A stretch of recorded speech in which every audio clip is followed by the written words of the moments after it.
Hello medical aspirant, তোমাদের সবাইকে স্বাগতম জানাই আজকের লেকচারে। আজকে আমরা পড়ব হলো অর্নিথিন সাইকেল নিয়ে। তো চলো কথা না বাড়িয়ে আমরা অর্নিথিন সাইকেলটা পড়া শুরু করি। বলো তো, অর্নিথিন সাইকেল নিয়ে তোমাদের প্রথম যে প্রশ্নটা করা হবে বা মেডিকেলে চাইবে সেটা হচ্ছে অর্নিথিন সাইকেলটা কোথায় হয়।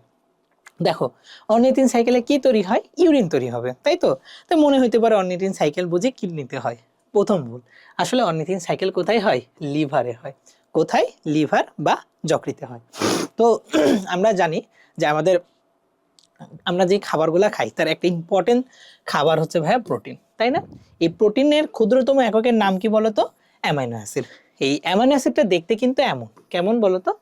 একটা কার্বক্সিল মূলক থাকবে, কার্বন থাকবে মাঝখানে, তার চার হাতে চারটা ভিন্ন মূলক থাকবে।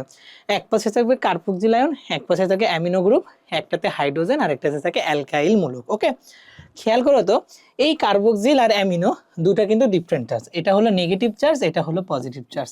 তাহলে একই যৌগে দুই রকম চার্জ থাকলে তখন তাকে বলে amphoteric substance. Amphoteric substance. Okay, তাহলে অ্যামাইনো অ্যাসিড একটা হলো অ্যাম্ফোটেরিক সাবস্টেন্স। এখন এই অ্যামাইনো অ্যাসিড থেকে যদি অ্যামিনো গ্রুপটাকে আমরা বাদ দিতে পারি, তখন যে পোর্শনটা তৈরি হয় তার নাম হলো ভাইয়া কিটো অ্যাসিড। কি বলবো? কিটো অ্যাসিড বলবো। এবং এই যে অ্যামাইনোটা বাদ দিলা, এটা হলো সে অ্যামাইনো আয়ন, যেটার সাথে হাইড্রোজেন যুক্ত হয়ে তৈরি করবে অ্যামোনিয়া। কি তৈরি করলো? অ্যামোনিয়া। এখন এই অ্যামোনিয়াটা আমাদের শরীরের জন্য ক্ষতিকর। কি বলতো? ক্ষতিকর। তাহলে এটাকে বের করে দিতে হবে না? তো কি করবে, আমাদের বডিতে আরেকটা ক্ষতিকর সাবস্টেন্স হচ্ছে ভাই কার্বন ডাইঅক্সাইড। তাহলে দুইটা খারাপ জিনিসকে বের করে দেওয়ার প্রক্রিয়াটাই আসলে হলো অর্নিথিন সাইকেল। ওকে, তো এখন আসো আমরা কিভাবে এই দুটা জিনিসকে বের করব। এই দুটা জিনিসকে বের করার কাজটা করবে হলো লিভার। কে করবে? তাহলে এই পুরা সাইকেলটা কোথায় সংগঠিত হচ্ছে বলো তো? লিভারে করতেছে। ওকে, তো প্রথমে অ্যামোনিয়া এবং কার্বন ডাইঅক্সাইড মিলিত হবে। কয়টা অ্যামোনিয়া? দুইটা অ্যামোনিয়া। কয়টা কার্বন ডাইঅক্সাইড? একটা কার্বন ডাইঅক্সাইড। তারা মিলিত হয়ে প্রথম যে কম্পাউন্ডটা তৈরি করবে তার নাম হলো ভাইয়া কার্বামাইল ফসফেট। কি নাম? কার্বামাইল ফসফেট।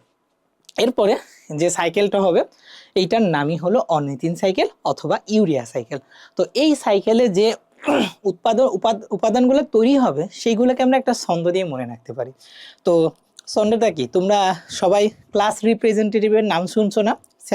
আমরা সিম্পলি কাকে কি বলি? সিআর। আমরা কি বলি? সিআর। তো আমরা সিআরকে ডাক দিচ্ছি, ও সিআর। তাহলে কি বললাম? ও সিআর। জিনিসটাকে যদি আরেকটু সুন্দরভাবে লিখি, ও সি আর। কি বললাম? ও সি আর। এটাই হলো অর্নিথিন সাইকেলে কি কি হবে। দেখো, ওতে হলো ভাইয়া প্রথমে অর্নিথিন। প্রথমে কি ভাইয়া? অর্নিথিন। এই অর্নিথিনের সাথে যখন কার্বামাইল ফসফেট যুক্ত হবে তখন তৈরি করবে সি। সিতে ভাইয়া সাইট্রোলিন। কি তৈরি করবে? সাইট্রোলিন।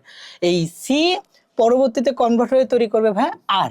আরে ভাইয়া আর জাইনিন বা আরজাইনিন তৈরি হবে। ওকে, তো এই আরজিনিন যখন তৈরি হচ্ছে, এই আরজিনিনটা আবার অর্নিথিনে কনভার্ট হচ্ছে এবং এই যে অর্নিথিন তৈরি হলো একটা বাই প্রোডাক্ট হিসেবে তখন ইউরিয়া তৈরি হবে এবং এই পুরা জিনিসটা কোথায় ঘটবে?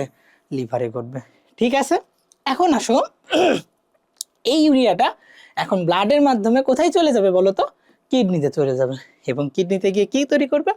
ইউরিন তৈরি করবে, যেটা পরবর্তীতে বেরিয়ে যাবে।